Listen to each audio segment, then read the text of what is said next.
Hey y'all, I'm James Wright and welcome back to Wizards News. Today I want to take you on a bit of a drive because we're going to go look at a few different inns around.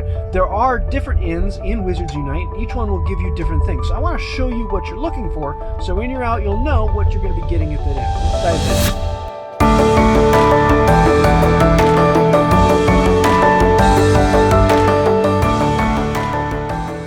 Now in Wizards Unite there are 5 different types of inns. There are also greenhouses like this, but we're not talking about greenhouses today. We're just going to be talking about inns. Now, all 5 types of inns all give you energy. They give you the same things, and they do it all in the same way, and so they seem fairly similar on the outside, but the different colors do mean different things in the game, and some inns will give you a lot of energy, and some inns will not give you much energy at all. I want to take a look at some of those and show you what are the differences and what you want to look for when you're picking out your inn. Now, here is a green inn. These are the least common for most people. These are very common in rural areas, and that's because these give more energy than any other type of inn out there. So if you can find a green inn like one of these, that's what you want. On average, they give you a much higher amount of energy. Now, in every inn, it's very simple. You just go inside and you swipe, and it's going to give you one of the items, and that is going to give you energy. Okay, Birdie Flats, every flavor beans. That is the smallest one I can get in this inn, and it only gives me 2 energy. That if I get the turkey dinner, that gives me 10 energy. Also in here, if you click on the bottom, you can go to the dark detectors, and you can put dark detectors on here just simply by clicking the green button. It throws a dark detector on here. You can put 3 of them on and in, and this will attract more traces to your area. And the more you put on there, the more traces it's going to attract, and the higher quality traces it's going to attract. But I'll be getting into that later on another one. Let's go take a look at a couple other inns. Okay, now here is a special one. This isn't one of the regular 5, and I don't know much about this because they are brand new. This is a sponsored inn. You can see it by this banner in front here, and it looks a little bit different. It's kind of like a blue inn, and I would love to find out what these actually give. I haven't found that out yet, and I haven't anyone actually talk through it. But otherwise, it works and functions the exact same. It is just looks a little bit different. It has this banner on there. This is actually at an AT&T store, so we can click on that. Go inside, and everything inside looks the same except for the AT&T logo in the background. Swipe, and let's see what we get. We get fish dinner, 6. Cool. So I would love to find out if you have information on someone who's actually done a study on what you can get at these. I'd love to know that down below. But for right now, that's what sponsored inns look like.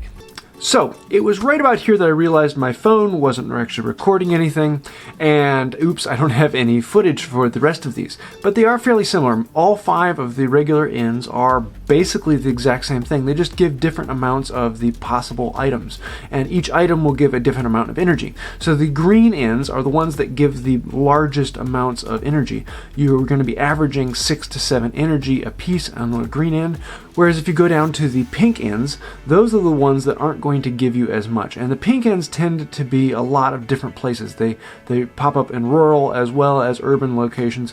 Pink inns are really only going to be averaging around 3 energy per item. So if you can be in a place with a lot of green inns, it makes it a lot better. And then in the middle you have your purple, your blue, and your brown inns. Those are all going to average somewhere around 5 energy per item on average. And the purple inns, those ones are ones you're going to find most often in your downtown city areas. Those are your urban setting inns where you're going to find them quite a bit. The blue and brown inns, those ones you can find in a lot of different places, and those will pop up just about anywhere you go. Now, all this being said, the game is rather new, and they're going to be changing some things, so we don't really know, are they going to be adding other things at the end, or are they going to be changing the colors around? Do they change over time? We don't really know. But for right now, this is what we do know. And we do know that in the last couple days, they've actually increased the amount of energy you can get from any individual inn, but they have increased them along the line. So you still actually get more from a green inn than you will from a pink inn. So in the end, what does this all mean? Well, this means if you want to be grinding and you're going to be doing fortresses and getting XP and really chomping through your levels, you want to try and find a fortress with a bunch of green inns around it. So what you can do is go into the fortress, do 1 or 2 rounds in the fortress, then go around to all the green inns, get more energy, go back into the fortress, do a couple more rounds in there, go back to the green inns, get more energy. And that way you can progress through things a little bit quicker. If you are in an area where there's a bunch of pink inns, it's going to be harder to get energy, and it's going to take more time going around from end to end to collect that energy to be going back into the fortress and grinding for XP. Now, unlike Pokemon Go, there are a lot of locations and buildings and things like that in Wizards Unite that really make this a different game. And I think that in the future, they're going to be changing these 5 inns, and they're going to be providing different things and being different things to different people. And especially with the implementation of sponsored inns, which we don't know as much about because those are absolutely brand new, we could see some very interesting things coming out of this. So it'd be very good to know where you can find different inns in your area, so when something comes about and says, hey, purple inns have this particular thing they're offering, you know where to go and get those. So keep an eye out for the different colors, and it'll help you along the way. So I hope this bit of information has been valuable to you. Please let me know in the comments down below. Is there anything particular you'd like to hear? If you did like this, please like, comment, share. That really does help out the channel. I think that's about it for today. Until next time, have a magical day. Chocolate frog time. Let's see what we got. And we got, oh, another Jaconda Sky. First woman to cross the Atlantic on a broom.